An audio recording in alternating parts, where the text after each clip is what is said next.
नमस्कार. आजच्या व्हिडिओमध्ये आपल्या सर्वांचं खूप खूप स्वागत आहे. आज आपण पाहणार आहोत की मृत्यू झाल्यानंतर प्रेताला एकटं का सोडलं जात नाही याविषयीची माहिती.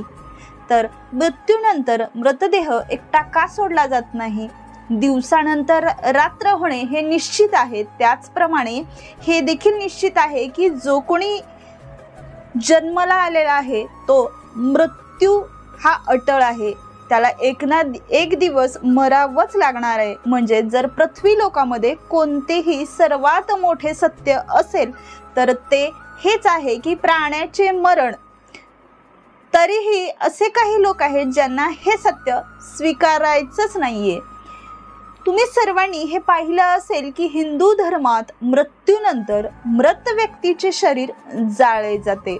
हे देखील पाहिले असेल की जर सूर्यास्तानंतर कोणी मरण पावले तर त्याचा दुसऱ्याच दिवशी अंत्यसंस्कार केला जातो. कारण सूर्यास्ता झाल्यानंतर कधीही अंत्यसंस्कार करत नाहीत.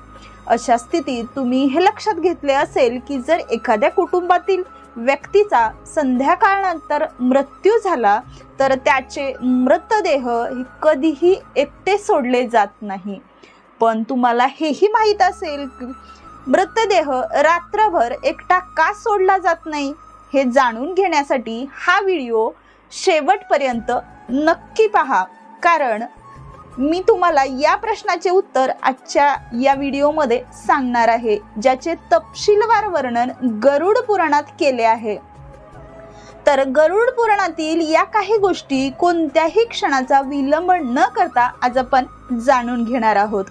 हिंदू धर्मात मृत्यूनंतर मृतदेह एकटा का सोडला जात नाही हे सांगण्याआधी आम्ही तुम्हाला हे सांगू इच्छितो की मृतदेहाचे अंत्यसंस्कार कधी किंवा कोणत्या परिस्थितीत केले जात नाहीत. म्हणजे काही काळ पुढे ढकलले जातात. सर्वप्रथम मी तुम्हाला हे सांगतो की हिंदू धर्मात जर कोणी सूर्यास्तानंतर मरण पावला तर त्याचा मृतदेह रात्रभर घरीच ठेवला जातो आणि दुसऱ्या दिवशी त्यांचे अंत्यसंस्कार केले जातात. या व्यतिरिक्त जर पंचक काळात कोणी मरण पावले तर त्याचा मृतदेह देखील काही काळ घरीच ठेवला जातो. जेव्हा पंचक कालावधी संपतो तेव्हा त्याच्यावरती अंत्यसंस्कार केले जातात. कारण गरुड पुराणात असे सांगितले आहे की सूर्यास्तानंतर किंवा जर पंचक काळात मृतदेहावर अंत्यसंस्कार केले गेले तर त्यानंतर त्याला कधीही मोक्ष मिळत नाही. म्हणून जर रात्री कोणाचा मृत्यू झाला तर अशा स्थितीत मृतदेह स्मशानभूमी घाटावर ठेवला जात नाही. मृतदेह घरातच ठेवला जातो आणि सकाळ होण्याची वाट बघितली जाते. आणि अशा स्थितीत मृतदेह एका क्षणासाठीही एकटा सोडला जात नाही. कोणीतरी तेथे पहारा देण्यासाठी ठेवलेच असते किंवा मग सर्व आप्त किंवा सगळे सोयरे याभोवती बसलेले असतात. मृतदेह एकटा न सोडण्याचे सर्वात मोठे कारण ते म्हणजे जर मृतदेह एकटा सोडला गेला तर कुत्रे किंवा मांजरासारखे प्राणी ते खाऊ शकतात. आणि जर गरुड पुराणात विश्वास ठेवायचा असेल तर मृत आत्म्याला सुद्धा यमलोकात जाताना खूप यातना सहन कराव्या लागतात. यासह असेही मानले जाते की जर मृतदेह एकटा सोडला गेला तर त्याचा वास येऊ लागतो. अशा स्थितीत आवश्यक आहे की काही व्यक्ती तिथे बसून मृतदेहाभोवती धूप दीप किंवा अगरबत्ती लावत राहावी, जेणेकरून शरीरातून दुर्गंधी पसरू नये.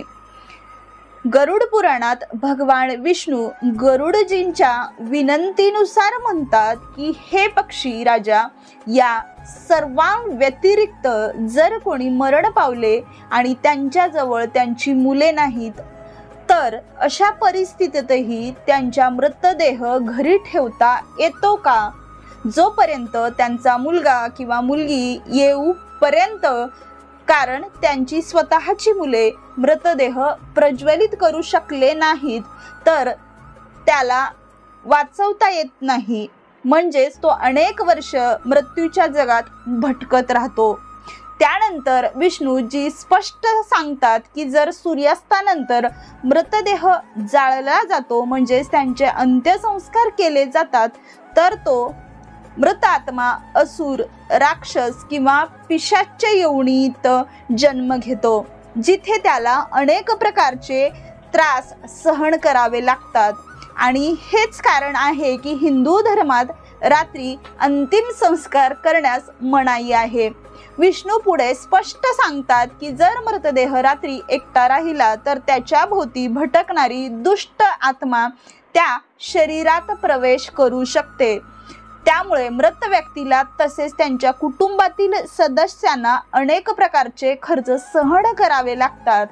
त्याच वेळी हे देखील सांगितले जाते की मृत शरीर एकटे सोडले जात नाही, कारण मृत माणसाचा आत्मा तिथेच भटकत असतो आणि त्यांच्या नातेवाईकांकडे पाहत असतो.